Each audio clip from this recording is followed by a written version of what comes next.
يا أيها الذين آمنوا توبوا إلى الله توبة نصوحا আল্লাহ রাব্বুল আলামিনের কাছে তওবা করো, গুনাহ করছো আল্লাহ চায়। দুনিয়ার মানুষ যখন এমপি মন্ত্রী যখন এলাকায় আসে, সাধারণ মানুষ তখন জোরে আওয়াজ দিয়ে স্লোগান দেয় না আস্তে স্লোগান দেয়? গলা ফাটাইয়া না গলা বন্ধ করে? আওয়াজ হয় না গলা। আমি আবার বলতেছি শুনেন, এলাকার এমপি অথবা মন্ত্রী যখন এলাকায় আসে, সাধারণ মানুষ গলা ফাটাইয়া আওয়াজ দেয় নাকি গলা আওয়াজ নিচু করে আওয়াজ দেয়? ফাটাইয়া দেয়। আল্লাহ রাব্বুল আলামিনের শান হলো বান্দা গুনাহ করবে, বান্দা গুনাহ করবে, গুনাহ করার পরে আল্লাহ রাব্বুল আলামিনের কাছে তওবা করবে। এটা আল্লাহ চায় যে বান্দা আমি আল্লাহর কাছে চাইবে, আমি আল্লাহ বান্দাকে মাফ করে দিব। আল্লাহর শান হলো মাফ করে দেওয়া।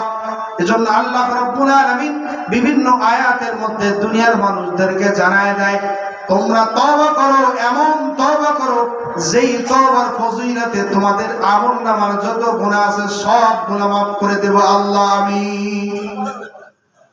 হাদিসের মধ্যে ঘোষণা করেন, আবু হুরায়রা রাদিয়াল্লাহু তাআলা আনহু বলেন, বান্দা গুনাহ করছে, সাহাবী গুনাহ করছে, গুনাহ করে নবী সাল্লাল্লাহু আলাইহি ওয়াসাল্লামের কাছে এসে হাজির, ইয়া রাসূলুল্লাহ গুনাহ করছি, শাস্তি দেন।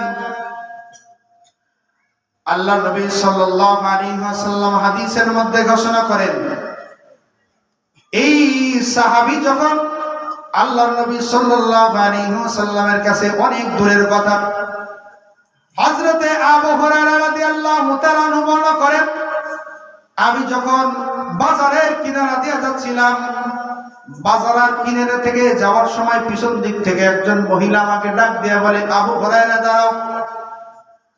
পিছন দিক থেকে আবু হুরায়রার নাম ধরে ডাকতেছে, আবু হুরায়রা দাঁড়াও। আমি অনেক জঘন্যতম গুনাহ করেছি, আমার মাফ হবে কিনা? আবু হুরায়রা রাদিয়াল্লাহু তাআলা আনহু ফয়সালা দিয়া দেয়, তুমি যে গুনাহ করেছো এটার মাফ হবে না। মহিলা আবু হুরায়রার কথা শুনে জঙ্গলের কিনারায় যে আল্লাহ রাব্বুল আলামিনের কাছে ইস্তিগফার শুরু করে দিয়েছে।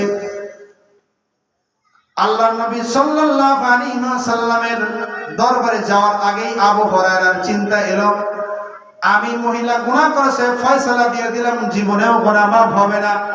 কিন্তু আল্লাহর নবী সাল্লাল্লাহু আলাইহি ওয়াসাল্লাম তো এখনো দুনিয়ার মধ্যে জীবিত। আবু হুরায়রা আল্লাহর নবী সাল্লাল্লাহু আলাইহি ওয়াসাল্লামের কাছে যাওয়ার আগেই মহিলার ব্যাপারে আল্লাহ রাব্বুল আলামিন কোরআন কারীম নাযিল করে দিলেন, ইল্লা মান তাবা ওয়া আমানা আমিলা আমালান সালিহান। আবু হুরায়রা নবী সাল্লাল্লাহু আলাইহি ওয়াসাল্লামের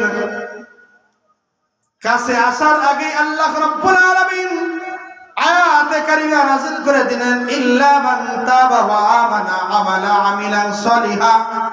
বান্দা যদি নেক আমল করার নিয়তে তওবা করে, আল্লাহ রাব্বুল আলামিন বান্দা হোক বান্দি হোক ওই বান্দা বান্দির আমলনামার সব গুনাহগুলোকে maaf করে দিবেন কে? আল্লাহ। আবু হুরায়রাকে ডাক দিয়ে বলেন, আবু হুরায়রা, তুমি যেই মহিলাকে সিদ্ধান্ত দিয়েছো জীবনে গুনাহ হবে না, তোমার সিদ্ধান্ত, আল্লাহ রাব্বুল আলামিনের সিদ্ধান্ত হলো ওই বান্দি যে তওবা করেছে, আল্লাহর কাছে maaf চেয়েছেন, বান্দির জীবনের সব গুনাহ maaf করে দিয়েছেন কে? চিল্লায়া বলেন আল্লাহ। আল্লাহ আমার রব, এই রবই আমার সব। আল্লাহ আমার রব, এই রবি আমার সব। দমে দমে তনু মনে তারি অনুভব। আল্লাহ আমার রব, এই রবি আমার সব। আল্লামা শেখ সাদী রহমতুল্লাহ আলাইহি বয়ান করেন যে अगर तू मेरा तो सब जमी मेरी आसमां है मेरी। আল্লাহ যদি তুমি আমার হয়ে যাও, জমিনও আমার হয়ে যাবে, আসমানও আমার অনুকরণ করবে। अगर एक तू नहीं मेरी तो कोई शय नहीं मेरी। যদি আল্লাহ তুমি আমার না হও, তাহলে দুনিয়ার মধ্যে যা কিছু দেখো এটা আমার কিছুই না, কিছুই না। अगर तू है मेरी जमी मेरी आसमां मेरी।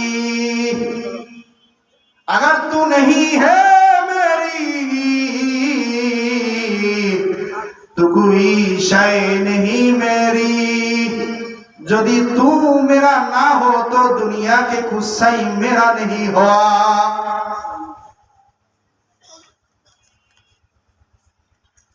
এজন্য আল্লাহ রাব্বুল আলামিনের হতে হলে আমল করতে হবে চারটা। কয়টা? জোরে বলেন কয়টা? আল্লাহ যেই ব্যক্তিদের দিলের মধ্যে থাকে, এই ব্যক্তিদের কয় গুণ অর্জন করতে হবে? চিল্লা বলেন। 4 গুণের 1 নম্বর গুণ হলো জিকির করা। কি করা? বেশি বেশি মাওলা পাকে জিকির করা। 2 নম্বর হলো বেশি বেশি মৃত্যুকে স্মরণ করা। আকসিরু যিকরা হাদিমিল লাজ্জাতিল মাউত।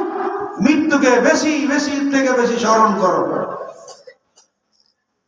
জিকির তো অনেক দূরের কথা, আমরা লোক জিকির করি, গুনার জিকির করি, গুনার প্রতিযোগিতা করি। গুনার জিকির বোঝেন না? বর্তমানে গুনাহ মানুষ করতে না চাইলেও অটোমেটিক গুনাহ হয়।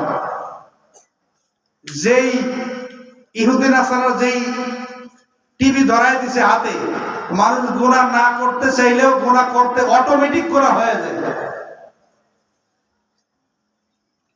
এজন্য গুনাহ থেকে ফিরে থাকা।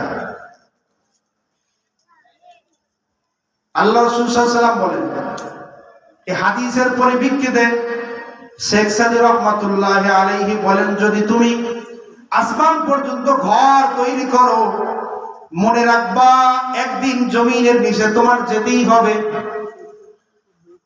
এই জমিনের নিচে যেতে হবে, এই জিনিসটা বিশ্বাস করে হায়াতি জিন্দেগীর মধ্যে যেই গুনাহ করেছি আল্লাহ রাব্বুল আলামিনের কাছে বেশি থেকে বেশি তওবা করি, যেন আল্লাহ রাব্বুল আলামিন আমাদের সকলকে maaf করে দেন। আমিন।